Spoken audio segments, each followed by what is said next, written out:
Oke, jadi siang hari ini kita akan bicara tentang ASI ya, laktasi ya, dan masalah menyusui ya.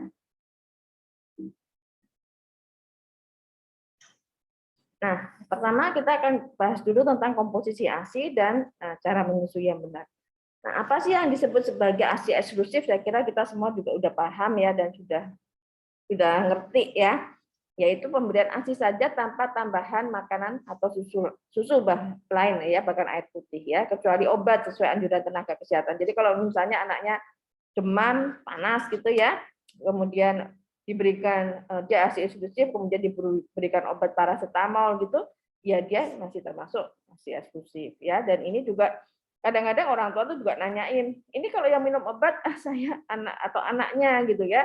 Ya itu juga kita sebagai tenaga kesehatan juga harus menjelaskan ya, kalau yang minum obat ya sesuai dosis ya anaknya ya. Jadi walaupun apa yang diminum ibu tuh ada ya, tapi di dalam ASI rasanya segala yang nanti kita lihat ya, tapi tetap saja bahwa bahwa kalau obat itu juga dosisnya kan dosis tertentu ya. Oke, berapa lama? Selama 6 bulan. Nah, sekarang ini ya, ASI ya. ASI itu dia berubah setiap saat ya. The magic of breast milk ya. Karena apa? Komposisinya itu akan berubah setiap saat. Ya, ada yang disebut sebagai kolostrum ya, hari pertama sampai kurang lebih hari ketiga atau hari keempat ya. Kemudian ASI peralihan ya, dan kemudian ASI matur ya, sekitar 10 harian ya, itu sudah menjadi ASI matur. Dan ini komposisinya berubah ya, di mana pada ASI yang pada ASI yang dia kolostrum ya, itu proteinnya ya dan zat imunitasnya lebih tinggi ya, di mana nanti kita akan lihat bahwa itu akan berubah ya. Selain itu ASI prematur dan ASI bayi yang matur itu juga berbeda ya. ASI prematur itu juga berbeda ya. Jadi komposisinya dia lebih tinggi ya, untuk proteinnya ya, maupun ya, untuk lemak segala itu dia lebih tinggi, terutama untuk proteinnya ya, karena masih dibutuhkan untuk pertumbuhan bayi yang sangat pesat ya. Jadi ini berubah terus ya. Nah, apa sih isi di dalam ASI ya? Ini adalah human breast milk ya, komposisi ya. Isinya apa saja ya? Kalau kita lihat paling banyak apa? Water ya, air kan. Ya namanya juga cairan kan. 86 sampai 88% itu water ya. Kemudian ada karbohidrat 7% ya, terdiri dari macam-macam, terutama adalah laktosa ya. Selain itu ya dia ada eh, zat yang lain ya, karbohidrat dalam bentuk yang lain, tapi sebagian besar adalah laktosa. Kemudian fat ya, fat itu termasuk juga dia sebagai sumber energi, tapi juga sebagai komposisi yang lain yang nanti juga sangat penting juga untuk membentuk otak ya. Nah, tapi kalau kita lihat secara energi ya, ternyata komposisi antara karbohidrat dengan lemak itu hampir sama besarnya ya. Makanya lemak di dalam ASI itu sekitar 40 sampai 55% itu kandungan lemaknya ya. Ini kita lihat bahwa kurang lebih separuh-separuh. Walaupun kalau di dalam kadarnya, gramnya kayak itu karbohidrat lebih banyak dibandingkan lemak ya. Kemudian protein ya, kemudian ada vitamin dan mineral, dan juga ada prebiotik ya, di mana ini juga sangat diperlukan ya nanti sebagai bahan makan untuk probiotik yang ada ya, sehingga akhirnya akan menyehatkan saluran cerna. Nah, selain itu, selain tadi bahwa komposisi dari ASI itu ada ASI yang dia matur, kemudian dia ASI kolostrum ya, kemudian ASI peralihan dan ASI matur. Setiap kali menyusui ya, seorang ibu itu kan kalau misalnya seringkali kan ibu-ibu itu kan kalau mau menyusui suka dipencet dulu gitu ya. Oh, warnanya apa? Kok warnanya bening? Nah, setiap kali itu yang keluar akan bening dulu. Nih, ini disebut sebagai formil ya. Kemudian nanti setelah menit ya, ini kalau lihat kita lihat di sini ya, hematokrit namanya. Ya, ini adalah formil di banyak yang warnanya putih seperti ini, dan kemudian nanti mulai menit sekitar ke-7, 8, 9 mulailah dia yang lemaknya keluar. Ya. Ya, ke-7 kadang-kadang masih peralihan ya, tapi kalau udah ke-9, ke-10 itu lemaknya ini ada warnanya akan keluar ya. Makanya menyusui itu harus satu payudara habis ya baru pindah ke payudara satunya. Nah, apa sih sebenarnya beda formil dengan high milk? Ini formil ya, energinya formil jelas lebih rendah. High milk dia lebih tinggi karena ada lemaknya. Lemaknya lebih banyak ya, bukan berarti yang formil nggak ada lemaknya, tapi lemaknya lebih sedikit. Nah, di formil sendiri itu ada banyak kandungan laktosa dan kandungan protein ya. Jadi kalau misalnya bayi itu dia minumnya hanya formil, misalnya satu payudara 5 menit, kemudian nanti pindah payudara berikutnya 5 menit, jadi total dia dapat formil saja lebih banyak ya. Anaknya jadi kurus ya, kemudian BAB-nya menjadi lebih makin sering ya. Jadi harus satu payudara habis, kalau misalnya masih kurang baru pindah ke payudara yang satunya supaya semua bayi dapat formil dan high milk. Nah, selain itu di dalam komposisi tadi ya, yang kita bahas kan sebagian besar adalah zat-zat nutrisional, ada air, karbohidrat, protein, lipid, vitamin dan juga mineral. Nah, ternyata selain itu ya ada banyak zat yang lain lagi. Ini kalau kita lihat ya beda antara yang dapatnya susu susu formula ya ini ASI ya. Nah, ini yang bisa diikutin oleh susu formula itu cuma segini. Yang sini saat bioaktif, hormonal dan lain sebagainya sampai sekarang tidak bisa ditiru ya oleh susu formula ya. Jadi ASI is the best ya karena ini kandungannya. Nah, jadi selain tadi zat-zat nutrisi, dia ada juga mikrobiot ya. Jadi selain apa tadi? Selain dia ada prebiotik ya, prebiotik nanti kita lihat ada di komponen sini dan juga di sini. Tapi dia juga ada probiotik, ada bakterinya yang ada di situ ya. Kemudian ada zat-zat bioaktif yaitu immunological, antimikroba, growth factor, hormon, oligosakarat. Nah, oligosakarat ini yang dia fungsinya adalah sebagai prebiotik ya. Jadi ini adalah semua ada di dalam ASI. Ini apakah ini bisa ada di dalam susu formula? Enggak ada. Yang ada di susu formula hanya yang dari faktor nutrisional aja ya. Nah, ASI itu diciptakan sangat spesifik. Kalau kita lihat perbandingan secara sederhana ya dengan susu formula yang lain, dengan susu yang lain yang sama-sama human ya, sama-sama human, yang sama-sama mamalia ya. Mamalia kan mamalia itu kan yang menyusui anaknya ya. Nih, kita lihat tikus, sapi dan manusia. Kadar proteinnya tikus paling tinggi 12%, manusia itu hanya 0,9%, sedikit ya. Yang dibutuhkan bayi juga cuma sedikit. Nah, waktu berat badan menjadi 2 kali berat badan lahir, kita memerlukan waktu sampai 180 hari, kurang lebih usia 6 bulan ya. Jadi misalnya lahirnya 3 kilo, usia 6 bulan ya harusnya 6 kilo. Seperti itu ya. Kemudian itu kira-kira aja ya. Nah, kalau tikus 6 hari dia sudah, sapi 47 hari.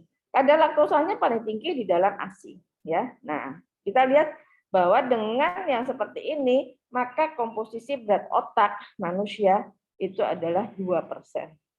Sedangkan tikus 0,5%, sapi hanya 0,08%. Ya makanya sapi itu plonga-plongo, dia lebih bodoh kan dibandingkan tikus. Ya tikus itu kan lebih pinter ya dibandingkan sapi ya karena ini ya otaknya adalah persentase dari berat tubuhnya itu dia paling kecil ya. Nah, kalau kita lihat lagi ya di sini adalah tadi ya komposisinya ya. Ini kecil-kecil ya, teman. Mau nunjukkan aja bahwa ini human milk, ini adalah sapi, ya ini adalah susu formula, ini susu formula dari kedelai dan ini yang hidrolisat ya. Komposisinya Anda nanti bisa lihat. Ini juga tadi yang zat-zat bioaktif ya. Ada immunoglobulin, lactoferrin, besosim, casein, ya prostaglandin, fagosit, limfosit, prolaktin dan sebagainya. Nah, jadi komposisi dari ASI itu berubah setiap saat. Tadi yang kita lihat gambar pertama ya, ada kolostrum, ada mature. Di sini sebenarnya ada satu lagi yaitu yang peralihan. Nah, ini kita lihat ya. Laktosanya makin lama makin menjadi tinggi. Nah, proteinnya yang tadinya tinggi dia akan berubah menjadi rendah. Ingat ya bahwa kurang lebih nanti hanya 0,9% kan. proteinnya ya, yang tadinya pada saat kolostrum dia masih tinggi ya, karena dia banyak sekali faktor-faktor anti untuk antibakterial segala ya. Nah itu zat imun itu kan dasarnya dari protein. Jadi pada saat itu masih tinggi banget dan kemudian dia akan turun ya. Lipidnya kurang lebih hampir sama. Ini tadi sudah ya, ini yang menggambarkan for milk dan fine milk. Nah, ini kemudian kita lihat jumlahnya juga ya. Selain laktosa tadi yang makin lama dia akan makin naik, ya di sini protein nggak digambarkan. Tapi kita lihat nih, ini yang sangat menarik adalah di gambar ini adalah volume ya. Pada hari pertama jumlah ASI itu masih sangat sedikit dan bayi masih punya daya tahan. Daya tahan itu artinya masih punya dia masih punya cadangan di dalam tubuhnya ya sampai ketika usianya sekitar 4 hari ya. Jadi volume yang sangat sedikit pun itu masih mencukupi untuk bayi ya. Kita lihat ya, kalau hari pertama kan ibu-ibu ASINya belum keluar ya. Kalau ASINya disuruh keluar seperti air mancur ya pasti nggak bisa ya. Karena ada hari pertama itu kalau sekali keluar paling sekitar 3 cc, 5 cc. Anda bisa bayangkan toh kalau 5 cc, 5 cc itu seberapa. Dan itu sudah langsung diminum oleh bayinya. Ya, jadi nggak kelihatan ya. Ini lihat hari pertama ya. Hari pertama masih sedikit sekali ya. Ini adalah kalau ini 30 mili lah ini sekali. Nah, kemudian hari kedua dia sudah mulai ya. Tapi paling masih sekitar 60 70 mili per 24 jam. Hari ketiga dia sudah mulai naik ya, 120 150. Nah, ketika hari keempat ASI sudah mulai banyak ya. Ini adalah ini mili ya. Sampai 600 mili, 500, 400, 500 mili hari keempat. Dan hari keenam sudah 600 mili.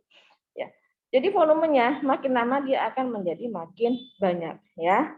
Jadi jangan khawatir kalau ibu-ibu hari pertama, hari kedua ASINya belum keluar ya. Pasti keluar, tapi dia nggak kelihatan karena sudah langsung diminum oleh si bayinya. Kan bayinya netek langsung ya. Nah, ini ya volumenya makin banyak ya. Nanti usia 8 hari sudah 600-an ya, ada beberapa yang sudah lebih banyak lagi ya. Dan ini adalah yang cukup untuk bayi ya. Jadi hari pertama tadi cuma 5 sampai 7 cc aja ya. Hari ketiga biasanya sudah sekitar 20 sampai 30 cc sekali minum ya. Dan hari ketujuh bisa sampai 45 sampai 60 cc si bayi minum. Dan itu sudah tercukupi ya. Kalau kita lihat 600 kalau misalnya 10 kali ya 10 kali 60 ya. Jadi si bayinya pasti sudah kenyang ya. Nah, sekarang kunci keberhasilan pemberian ASI itu apa? Yang pertama, inisiasi menyusui dini. Yang kedua, cara menyusui, posisi dan pelekatan harus benar. Dan yang ketiga adalah mengenali tanda kecukupan ASI. Ya, ini adalah inisiasi menyusui dini. Kapan harus diberikan? Ya, kurang dari 1 jam pertama sesudah lahir. Ya, jadi bayi kalau dibiarkan dia akan mencoba mencari ASINya ibunya ya dan kemudian dia akan minum ya karena ini dengan inisiasi menyusui dini ini juga akan mencegah kematian neonatal secara dini ya. Kemudian ini adalah refleks menyusui ya. Ada 2 hormon yang berperan di dalam proses menyusui ini yaitu prolaktin dan oksitoksin ya. Prolaktin itu dia akan dipengaruhi oleh semakin sering kosongnya payudara karena diminum bayi, maka dia akan semakin sering keluar ya. Semakin si bayi ini netek, maka akan ada sinyal ke hipotalamus anterior dan akan mengirim ini sehingga produksinya akan bertambah ya. Kemudian prolaktin juga akan lebih banyak keluar di malam hari ya. Makanya kan pada bayi-bayi baru lahir awal-awal itu kan suka begadang ya karena apa? Kalau siang hari tiap pagi lah ya jamnya tidur ya, tapi pada malam hari mereka sangat aktif. Nah, kenapa? Karena di ibunya sendiri prolaktinnya juga keluarnya banyak. Maka bayi-bayi itu akan sering nyusuk pada malam hari ya. Kemudian oksitoksin. Oksitoksin itu terutama adalah untuk memeras gitu ya. Jadi si ASINya diproduksi kemudian diperas ya. Nah, itu adalah oksitoksin. Nah, oksitoksin ini sangat dipengaruhi oleh emosi. Ibu yang percaya diri, yang sayang kepada bayinya, ada tatapan mata ya, kontak dengan bayinya, ini akan memproduksi dari oksitoksinnya. Sedangkan rasa cemas, tidak percaya diri, marah, jengkel ya, itu akan membuat oksitosinnya menjadi turun ya, sehingga akhirnya proses menyusuinya menjadi tidak lancar. Dan ini adalah gambar tentang inisiasi menyusui dini ya. Ini adalah penelitian yang di di Rusia ya, daerah sana ya. Ini yang menggambarkan ya, kalau seorang bayi segera diberikan untuk IMD ya. Ini adalah yang dia kurang dari 30 menit pertama sudah diberikan atau sampai 2 jam ya. Pokoknya kurang dari 2 jam sudah diberikan, maka keberhasilannya sampai 4 bulan untuk tetap menyusui adalah dia tinggi. Tetapi kalau diberikannya setelah 2 jam baru IMD ya, bukan IMD lagi ya, bahwa baru diberikan untuk menyusui ya, kemudian atau setelah 24 jam, maka keberhasilannya dia rendah ya. Nah, ya, kenapa? Karena ini ya 1-2 jam pertama itu bayi itu dalam posisi yang alert, aktif ya. Jadi kalau Anda pernah mungkin kalau di antaranya ada yang perawat apa yang bidan, mungkin enggak ya, tapi ya kalau yang melihat bayi baru lahir, begitu lahir itu bayi itu aktif ya, dia akan tadi mencari ASI dan dia berusaha minum ya, aktif nangis ya. Tapi setelah 2 jam dia mulai tidur, ngantuk ya. Nah kalau udah 2 jam gitu, 1,5 jam, pokoknya udah 2 jam kemudian udah bersih, udah apa ya, kemudian diberikan ke ibunya, dia tidur ya percuma, tidak akan terjadi interaksi ya, sehingga akhirnya ya ibunya juga ikutan tidur, akhirnya ya nggak ini ya, nggak nyusu ya. Nah sekarang bagaimana cara supaya si bayi itu mau minum ya? Ada proses namanya latch on ya. Jadi bayi itu kalau misalnya dibuka-buka mulutnya gitu, dia marah, dia akan semakin nggak mau, dia akan semakin nutup mulutnya ya. Tapi caranya gimana sih supaya si bayi ini mau buka mulut ya? Sentuhkan puting payudara ini pada bibir bayi ya, bibir. Nanti bayinya akan buka mulut. Nah pada saat dia buka mulut, didekatkan seperti ini, maka dia akan langsung netek ya. Ya jadi ini ya, dekatkan, disentuhkan aja bibirnya, buka. Nah, si bayi buka mulut ya, buka mulut. Ya, ini buka mulut kan. Nah, setelah buka mulut langsung ditempelkan. Nanti si bayi akan netek dengan bagus ya. Jadi, ini adalah pelekatan ya. Pelekatan atau attachment ini sangat penting ya. Kalau si bayi nggak bisa attachment dengan bagus ya, maka nanti dia nggak bisa menyusui. Ya, nggak bisa menyusui dengan bagus, akhirnya bayinya akan marah ya. Ini kita lihat ya, ini komposisi ini adalah gambar anatomi dari payudara ya. Jadi ada namanya alveolus ya, alveolus ini yang dia akan memproduksi ASI, kemudian disalurkan melalui ductus ya ke sinus lactivirus. Sinus lactivirus ini adalah seperti penampung ya. Kemudian baru ada puting. Nah, sinus lactivirus ini letaknya adalah di bawah areola yang warnanya agak hitam ya. Jadi kalau si bayi mau minum, dia harus sebagian besar areola ya, atau seluruhnya kalau areolanya kecil ya, itu masuk ke dalam mulut bayi. Kalau si bayi cuma dapat putingnya, dia akan marah karena dia nggak dapat simpanannya di sini ya, jadi dia nggak bisa dapat, maka dia akan minum ya, kemudian lidah bayi ini akan berperan, dia akan menarik putingnya untuk masuk ke dalam. Kalau bayi biasa mendapatkan susu formula pada 1 bulan pertama atau 4 minggu pertama, ini yang sering terjadi bingung puting, karena dia tidak bisa, karena kalau pada susu botol itu lidah bayi tidak berperan, dia tidak berperan untuk menarik ini ke dalam, sehingga akhirnya cuma di ini aja dikecap di sini, akhirnya dia tidak akan keluar. Pelekatan yang benar kalau kita lihat dari luar, dari maksudnya kalau kita ngamati, itu adalah ini, dagu bayi menyentuh payudara, mulut bayi terbuka lebar, bibir bawah bayi melengkung keluar, pipinya bulat atau datar, dan sebagian besar areola masuk ke dalam mulut bayi. Ya. Nah, proses menyusui sendiri itu adalah menghisap, menelan, dan berhenti sejenak. Ya, maka kita akan lihat kalau seorang bayi netek, itu dia akan lihat ada proses berhenti sejenak. Beda kalau si bayi itu netek dari susu botol, bukan netek ya, dia minum dari susu botol. Kita cuma dengan seperti itu, ya. Apalagi kalau kita masih mendengar itu berarti dia belum attachment dengan sempurna. Dia akan marah kalau belum attachment dengan sempurna. Ya, pipinya pasti cekung, pipinya tidak menggelembung kalau bunyinya gitu ya. Nah, ini bedanya tadi yang saya ceritakan ya. Kalau ASI, ini lidahnya akan narik. Masuk, lidahnya akan narik dulu, kemudian baru dia minum, baru mengisap ya. Sedangkan susu formula ini hanya seperti ini aja.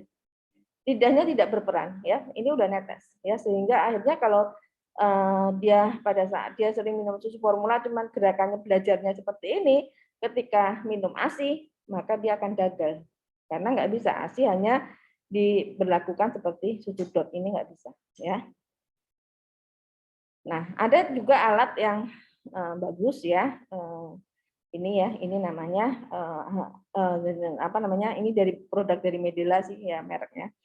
Ya, dia diyakini karena dengan sistemnya ini dibuat bahwa dia akan membuat tidak bingung puting ya. Ini karena sudah ada kemajuan teknologi ya. Jadi kalau memakai ini kemungkinan masih bisa ya. Tapi kalau dia terlalu terbiasa memakai ini ya, dan kebetulan putingnya pendek ya, tetap akan sulit. Yang kedua adalah masalah posisi. Ya, kita lihat nih posisi. Ya, posisi bayi si bayi menyusui ya. Ibunya harus comfortable ya, karena harus merasa nyaman ya.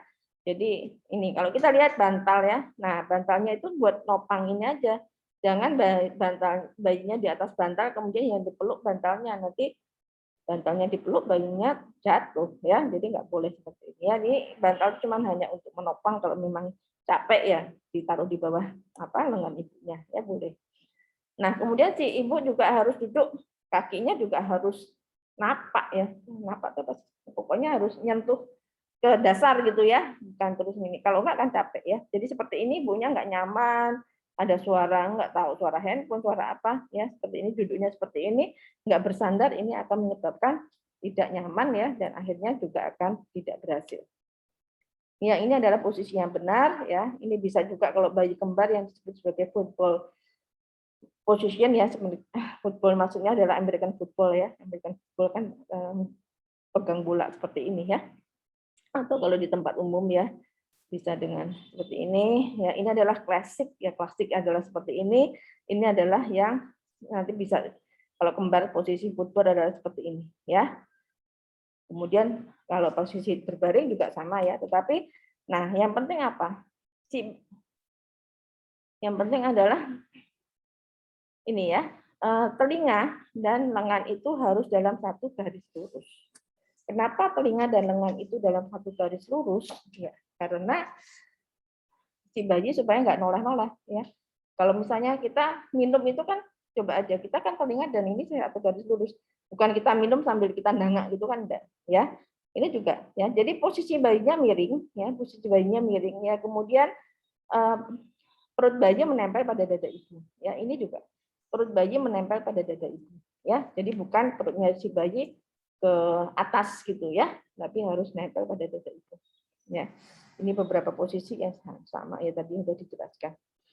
Posisi bayi kembar ya, bisa posisi apa saja masih bisa ya. Nah, tanda ASI cukup itu apa? Produksi ASI berlimpah ya. Hari kedua sampai hari keempat ya, itu di hari kedua biasanya belum, tapi hari keempat itu dia biasanya sudah banyak ya.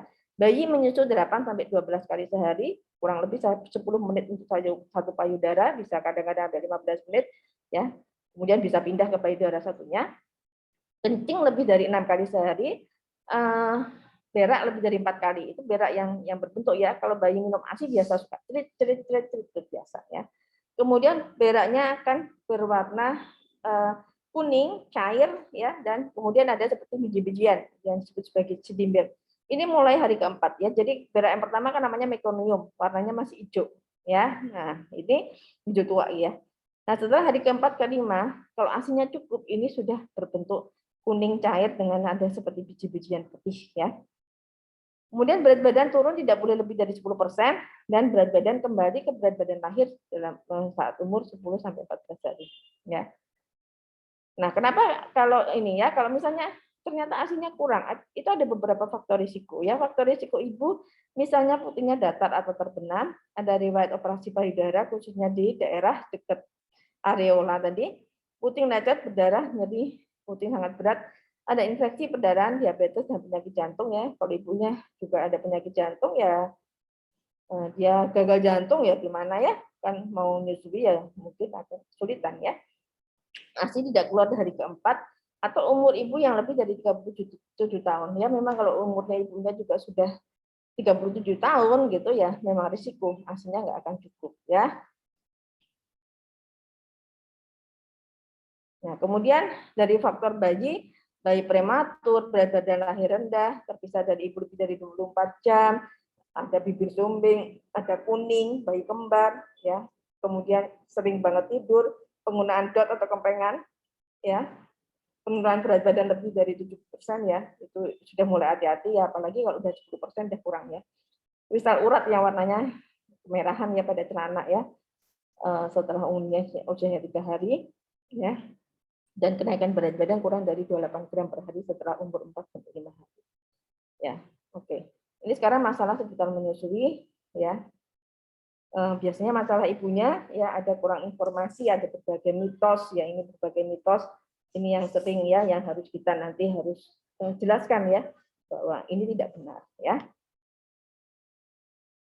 Nah, kemudian puting susu terbenam, ya. Ini itu tadi yang kita katakan ya, bayi tidak mengucap dari puting ya, tetapi dari areola. Jadi setelah bayi lahir ya dapat dibantu dengan nipple puller atau spad yang dibalik ya, sehingga pelekatan akan jadi lebih bagus ya.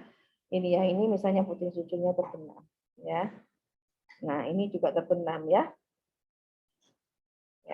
Ya, ini juga ya terbenam ya.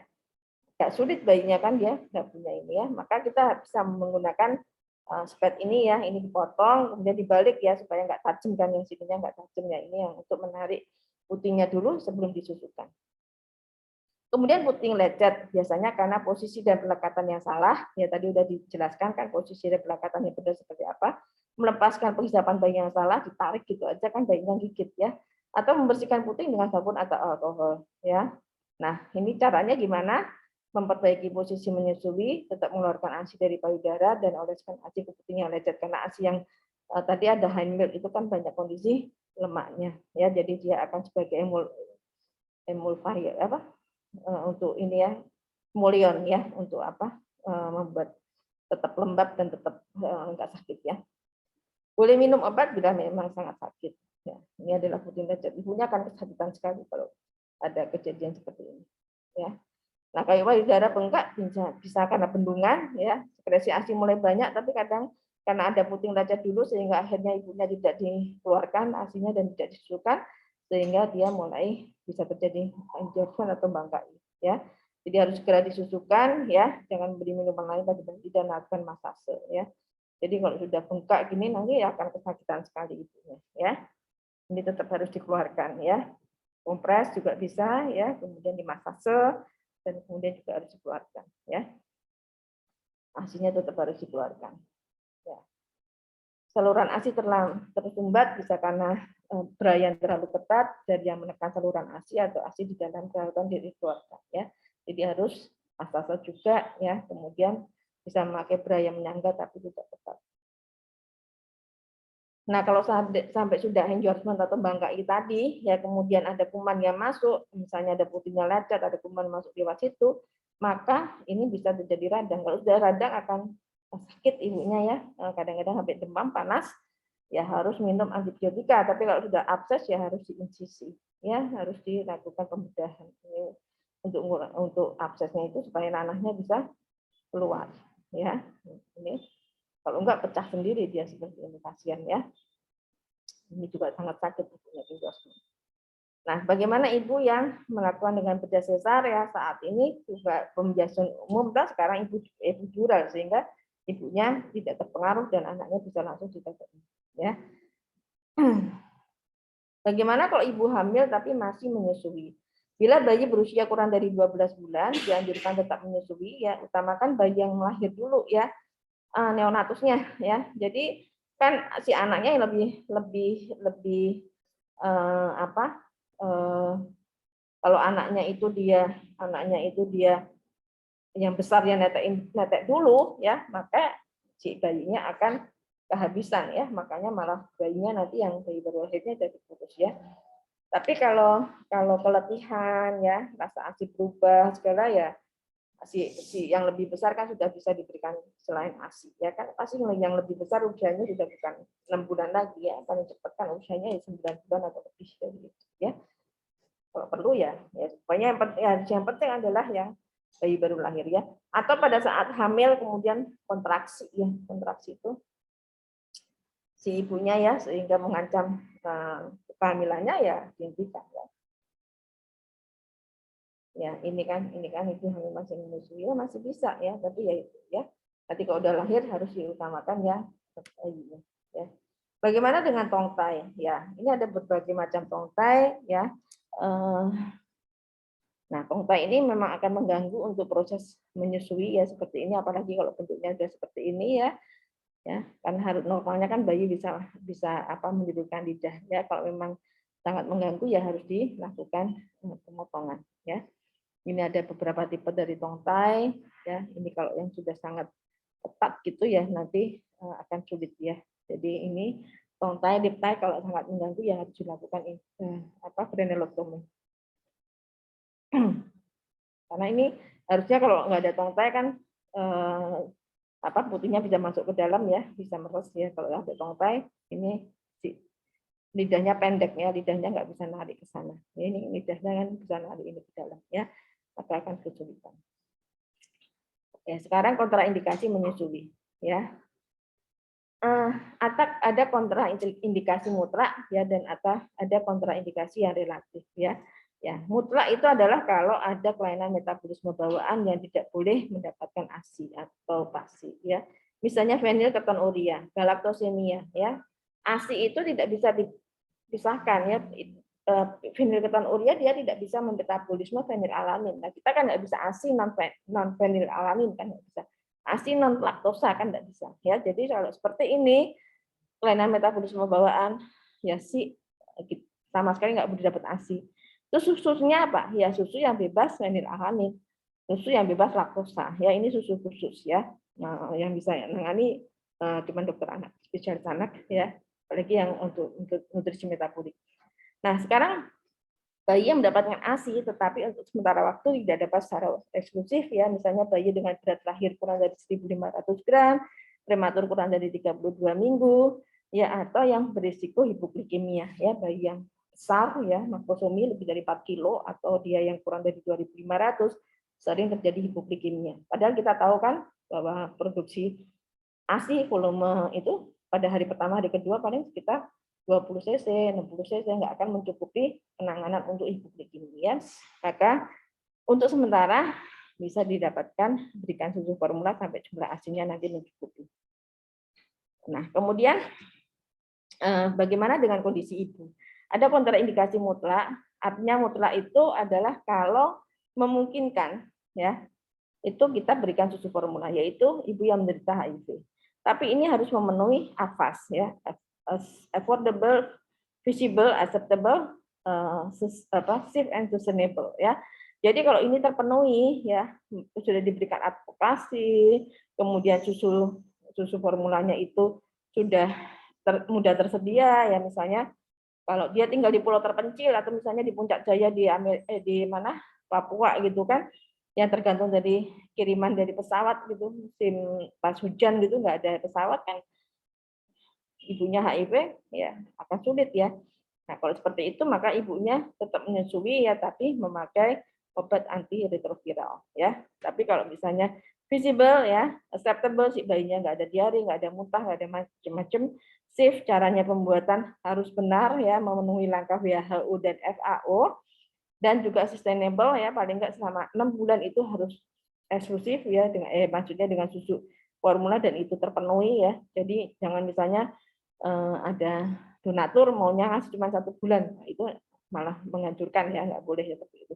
Nah kalau ini semua terpenuhi maka kita berikan susu formula ya. Kalau tidak ya berarti ASI eksklusif, tapi ibunya memakai obat-obatan antiretroviral untuk HIV ya. Nah, kemudian untuk kontraindikasi sementara, misalnya ibu sakit berat, ya, ibu sedang mengkonsumsi obat, menderita herpes simplex, ya, ini obat-obatan ya, misalnya obat psikotropika, anti epilepsi, yodium radioaktif, kemoterapi, sitostatika ya untuk kanker ya, kemudian yodium topikal yang banyak itu selama minum obat itu maka tidak boleh menyusui. Sedangkan kalau ibu yang sakit abses, payudara, hepatitis B, hepatitis C, mastitis, TBC, perokok, alkohol, nafsa ini sebenarnya masih boleh. Ya, nah, hepatitis B boleh diberikan setelah bayinya mendapatkan imunoglobulin HbIg. Ya. Ini adalah galaktosemia, penyakit kelainan metabolisme bawaan, di mana dia tidak boleh mendapatkan ASI. Ya. Ini ya tadi ya, ibu dengan HIV, AIDS tadi ya. Ini saya tadi sudah jelaskan ya. Kemudian sama ya. Apa tadi sudah ada di sini ya, hepatitis B harus dapatkan HbIg dengan TBC ya. Ini saya kira tadi sudah ada di dalam. Nah, ini kemudian beberapa obat-obatan tadi juga sudah ada ya. Obat-obatan yang tidak tidak diperbolehkan selama minum konsumsi obat itu untuk menyusui ya. Nah, sekarang bagaimana dengan ibu bekerja ya?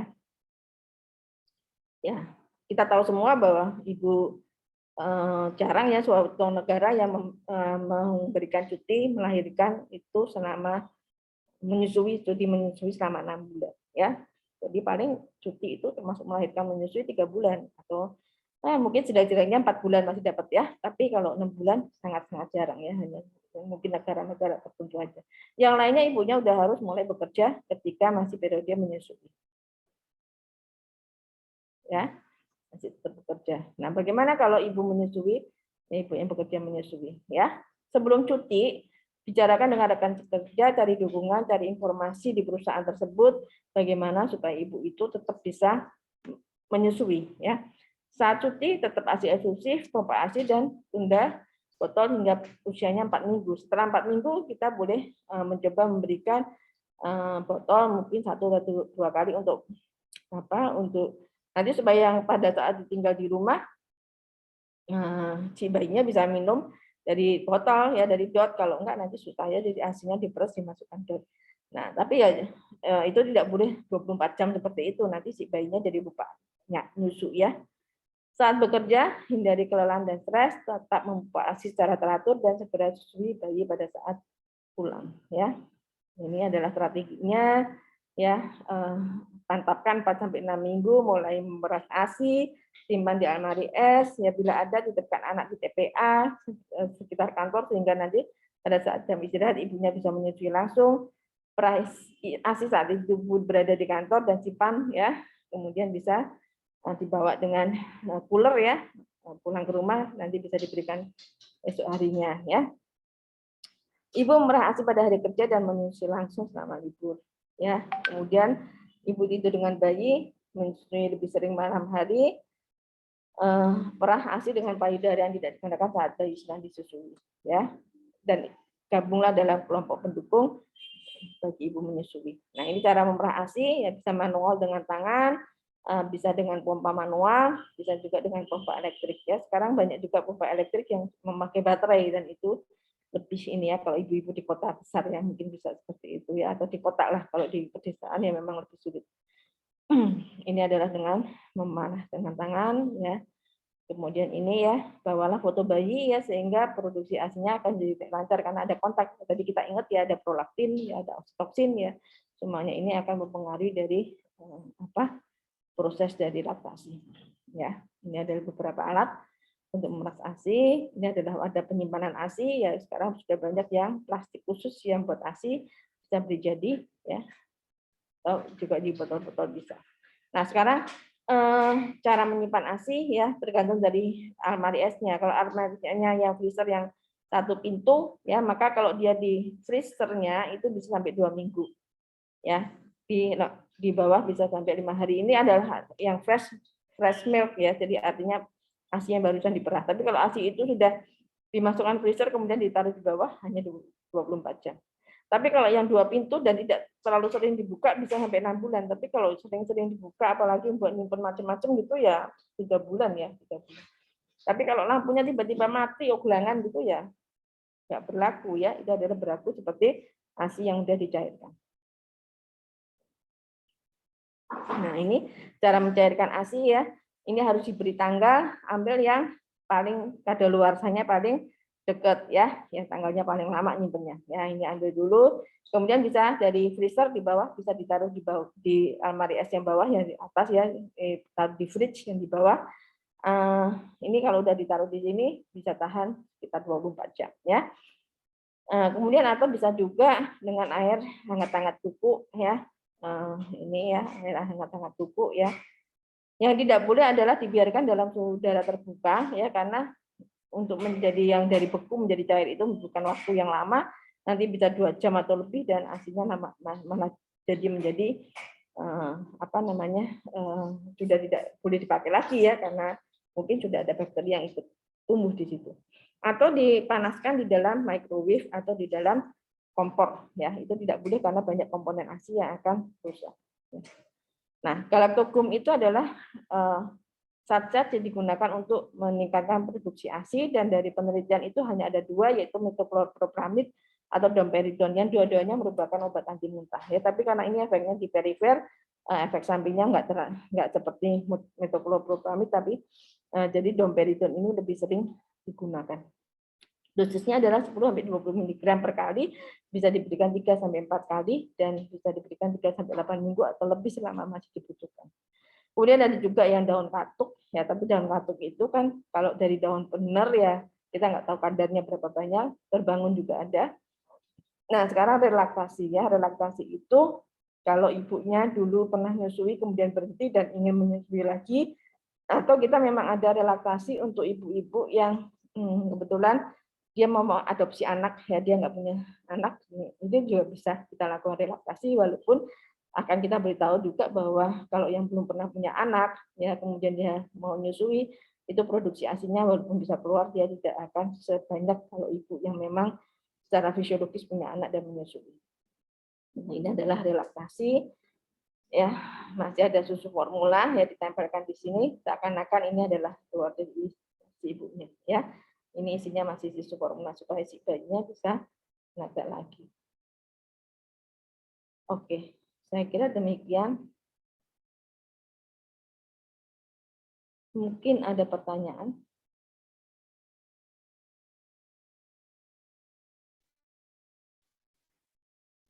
Izin bertanya, Dok.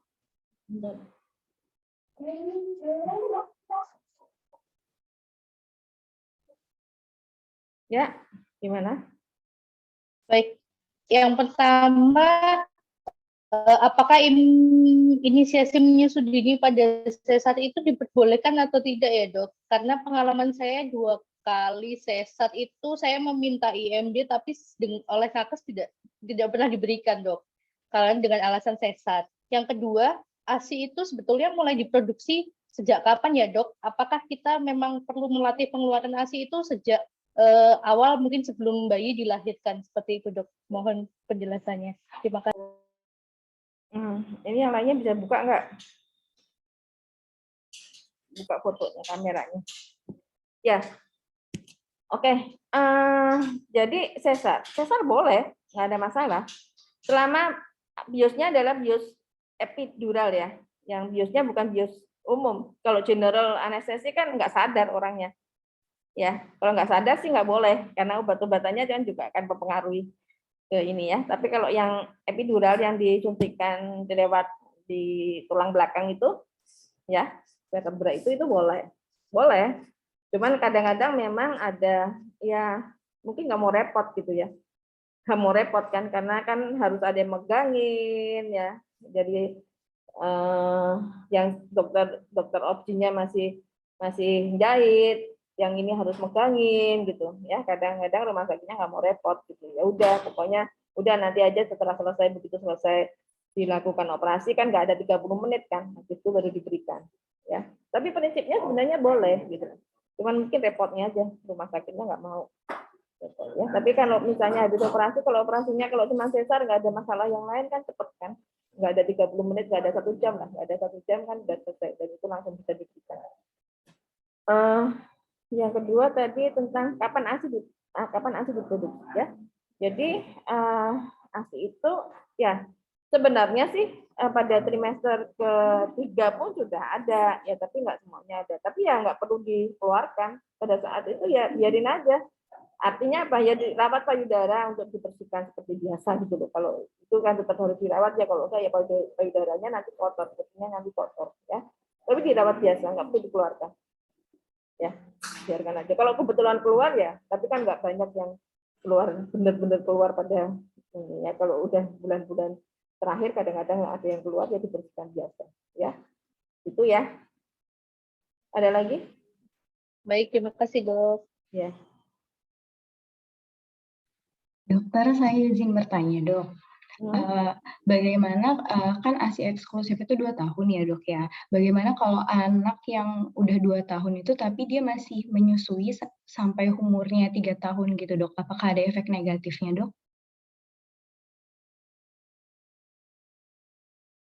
Asal si bayinya tidak terjadi gizinya tetap gizi baik. Kan banyak yang sukanya netek terus isinya ngempeng terus kan. Terus akhirnya anaknya jadi gizi kurang atau gizi buruk atau bahkan jadi stunting. Ya, kalau seperti ini namanya jadi ASI sakau nanti. Ya. ASInya sendiri nggak ada masalah, tapi prosesnya itu yang harus benar. Ya, gitu ya. Sangat-sangat jarang yang dia prosesnya itu benar, ya. Banyakan itu apa? Banyakan ya itu tadi nempel terus ibunya, si anaknya. Akhirnya anaknya gizi kurang atau bahkan gizi buruk. Itu sering pasien saya yang gizi buruk gara-gara dia cuma minum ASI aja. Ibunya setiap kali netein, itu salah. ASI eksklusif on demand itu hanya sampai usia 6 bulan. Setelah usia 6 bulan sudah harus mendapatkan MPASI. Pada saat dia mendapatkan MPASI, ASI-nya bukan on demand lagi.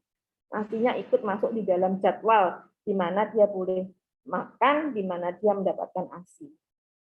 Ya.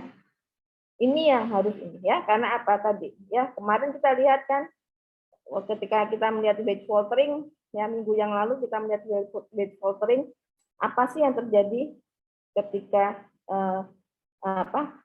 weight faltering pada usia berapa? Bagian besar adalah pada usia mulai dari 3 ke 4 bulan. Ya. Jadi tapi memang sebenarnya sih penelitian sih sampai usia 6 bulan banyak yang sudah masih cukup kan, masih cukup ya. Tapi setelah 6 bulan pasti sudah tidak cukup. Itu ya. Iya, baik, dok. Terima kasih. Ada lagi? Saya izin bertanya, dok. Ya. Iya, dok. Saya kan dulu ada ponakan ya, dok. Kebetulan kakak saya itu ibu yang bekerja gitu, dok. Nah, waktu saya merawat ponakan saya ini, dia nggak mau ini, dok, minum ASI yang dimasukkan ke dalam botol seperti itu, dok. Tidak mau dari botol susu. Itu biasanya penyebabnya karena apa ya, dok? Jadi mempengaruhi bayinya untuk minum, dok. Ya, karena dia tidak dikenalkan. Jadi supaya si bayinya tetap mau minum DOT, itu bayinya ASI-nya diperes, dimasukkan ke DOT. Tapi bolehnya setelah usianya bayi 4 minggu.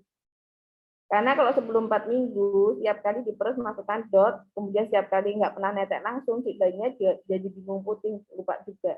Tapi setelah 4 minggu, ibunya kadang-kadang meres, ya. Kemudian dimasukkan ke DOT ASI-nya, jadi dia tetap ASI eksklusif. Tapi si bayinya dilatih. Misalnya sekali atau 2 kali sehari. Misalnya kan minumnya 12 kali ya. Nah, yang 1 atau 2 kali itu pakai ASI perah. Itu sudah dipersiapkan sejak ketika usianya 4 minggu. Ya. Tapi kalau enggak, pokoknya masih ASI eksklusif, bukan ASI eksklusif, masih netek langsung terus, nggak pernah dipersiapkan, ya ketika ibunya kerja, anaknya nggak bisa minum DOT. Memang kami kesulitan kalau seperti itu. Itu ya. Iya, dok. Jadi waktu itu solusinya, dok, biar si bayi ini mau minum air ASI-nya kan, dok. Jadi saya taruh di ini, dok, di sendok seperti itu, dok. Jadi seperti disuapin. Ya bisa sih disendokin, tapi kan akhirnya dapatnya nggak. Misalnya dia harusnya minum 90 ml 90 mili bisa berapa lama tuh kalau pakai sendok. Ya kalau nanganinya ya caranya seperti itu, udah terpaksa mau apa lagi. Tapi ya tetap aja dilatih. Siapa tahu pas lapar banget dia mau.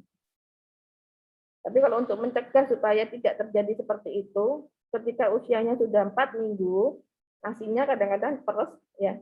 Bukan susu formula, asinya yang diperes tapi masukkan dot. Tapi tidak boleh 24 jam seperti itu. Nanti kalau 24 jam asi, si bayinya juga lupa minum asi lagi. Langsung netel, langsung lupa dia. Itu ya. Ada lagi?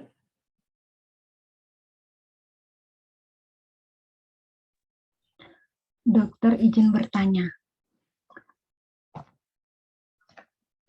Dokter mau minta masukannya dokter.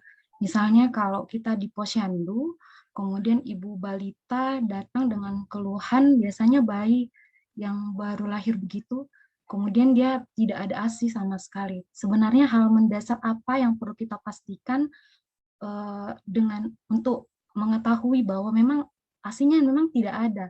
Karena biasanya ibu yang datang ke posyandu itu terlalu banyak alasan. Kita dengar, cuman ketika kita sampaikan masukan, biasanya banyak alasan begitu, dokter. Terima kasih. Yang pertama, petugas kesehatannya harus punya waktu. Karena untuk memberikan manajemen laktasi tadi, ya laktasi itu satu ibu bisa 1-2 jam. Jadi siap dulu, ya ibu Helvi mesti siap dulu waktunya, ya. Kemudian dilatih untuk laktasinya. Tadi udah ada kan? Memang pelatihan manajemen laktasi saya kira kalau untuk bidan atau apa memang ada kan, ya. Kursusnya sih ada yang kursus yang 40 hari, ada kursus 40 jam breastfeeding course ya, ada juga yang 3 hari segala. Tapi itu ada kursusnya. Jadi yang tadi gimana cara pelekatannya benar, cara posisi yang benar, ya itu harus dilakukan. Kalau cuma alasan asnya nggak keluar, terus nggak dilihat, nggak dibantu, nggak dilihat caranya neteinnya benar apa enggak, ya salah. Itu adalah tugas bidan. Tapi ya itu konselor laktasi satu ibu itu bisa 1 jam, kadang-kadang bisa lebih. Jadi siapkan waktu dulu untuk menjadi konselor. Karena apa? Tidak ada ibu yang tidak asinya nggak keluar. Kecuali ibunya lagi pengobatan misalnya, ya pengobatan hormonal gitu, ibunya lagi sakit kanker, ibunya itu mungkin nggak keluar, ya atau ibunya usianya udah 40 tahun lebih, kan 37 tahun, ya kalau udah di atas itu ya mungkin nasinya sedikit banget. Tapi kalau enggak berarti ibunya ya cuma tipu-tipu aja, nggak mungkin nasinya nggak keluar. Tapi ya itu konselornya harus punya waktu dulu, ya. Kamu kalau misalnya hanya punya waktu satu ibu cuma 5 menit ya percuma, nggak bisa. Oke, ada lagi?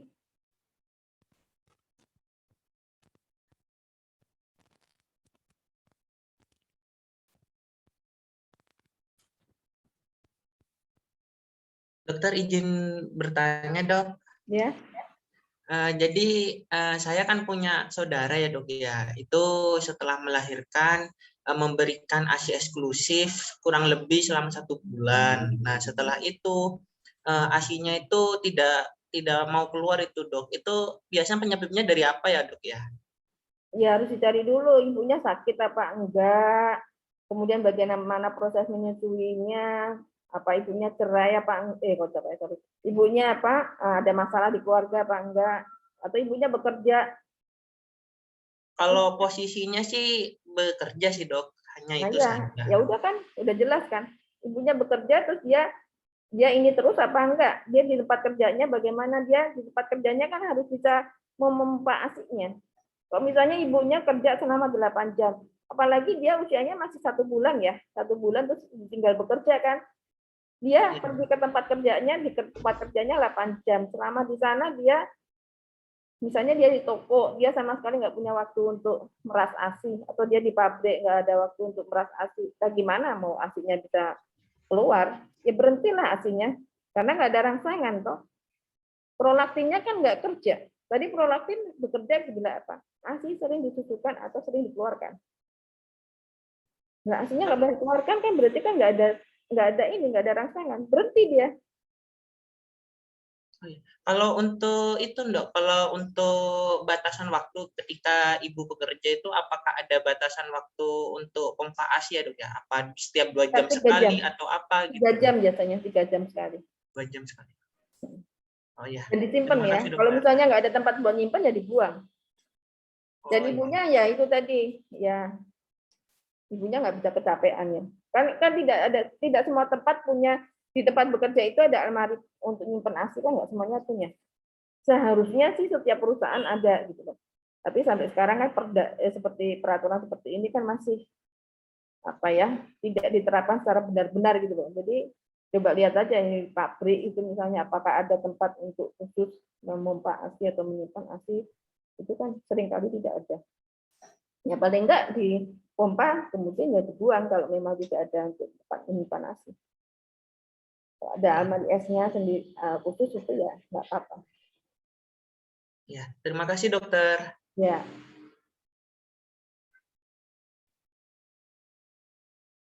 Ada lagi?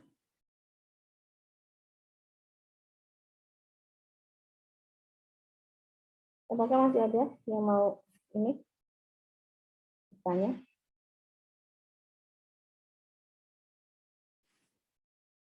Oke. Kalau tidak ada kita bisa akhiri ya. Sudah ya. Nanti materinya saya berikan. Ya, seperti biasa ya. Oke.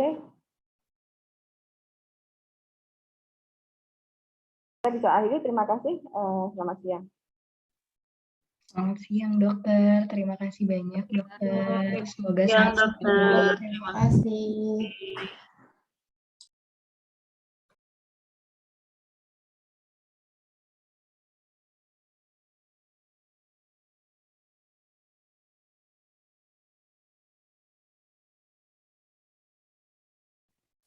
Teman-teman, yuk bisa on cam dulu nggak? Kita screenshot dulu.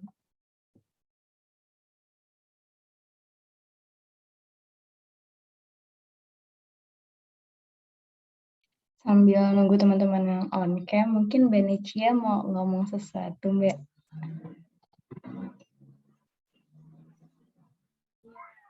Ini apa namanya untuk tugas sama Bu Etika yang video untuk UTS ya? UTS atau UAS ya, Mbak? UAS, Mbak. UAS ya, Mbak Ivana. Jadi ada teman-teman yang usulkan untuk buat videonya per individu. Terus gimana menurut teman-teman yang lain, atau mau individu atau mau per 2 orang ya, kata Bu Etika kemarin, 2 atau 3 orang, gimana? Yang efektifnya menurut teman-teman gimana gitu?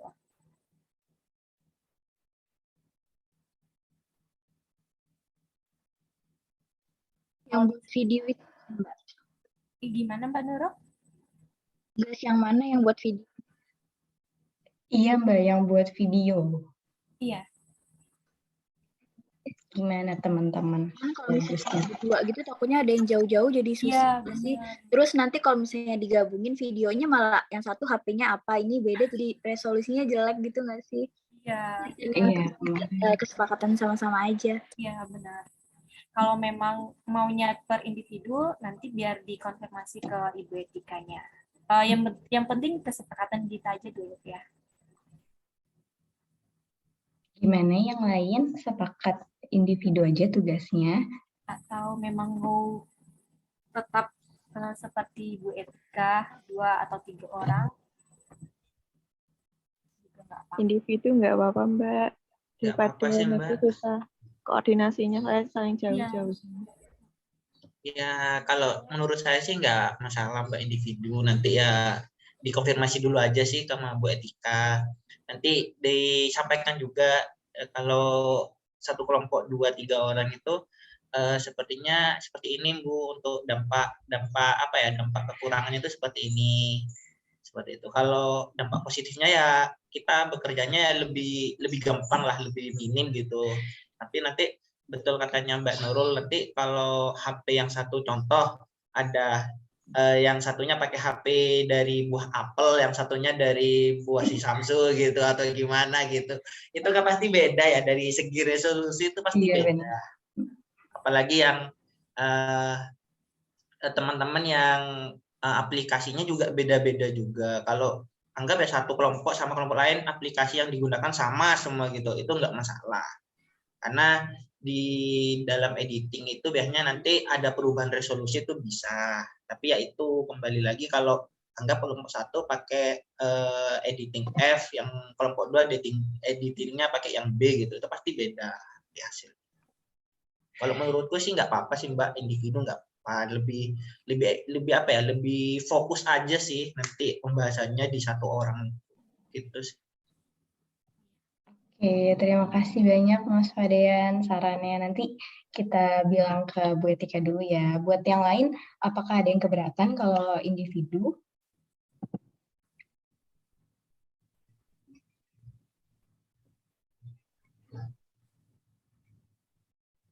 Sepertinya setuju semua ya kayaknya. Berarti nanti Mbak Necia tolong konfirmasi ke Bu Etika aja ya Mbak ya.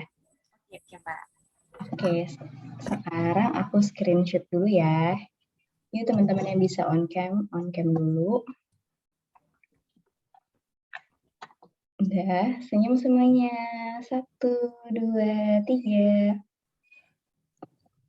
Sekali lagi, 1, 2, 3. Oke, udah. Terima kasih semuanya yang telah berpartisipasi pada hari ini. Semoga bermanfaat kelasnya. Aku sama Mbak Necia mohon maaf kalau banyak kekurangan. Aku akhiri, wabillahi taufiq wal hidayah. Wassalamualaikum warahmatullahi wabarakatuh. Waalaikumsalam warahmatullahi wabarakatuh. Terima kasih Mbak Irfana, Mbak Necia. Sama-sama. Selamat weekend. Teman-teman, untuk materi sama recordnya bisa dilihat di Teams ya, udah bisa semua. Terima kasih Mbak. Ya, Terima kasih Mbak, izin live.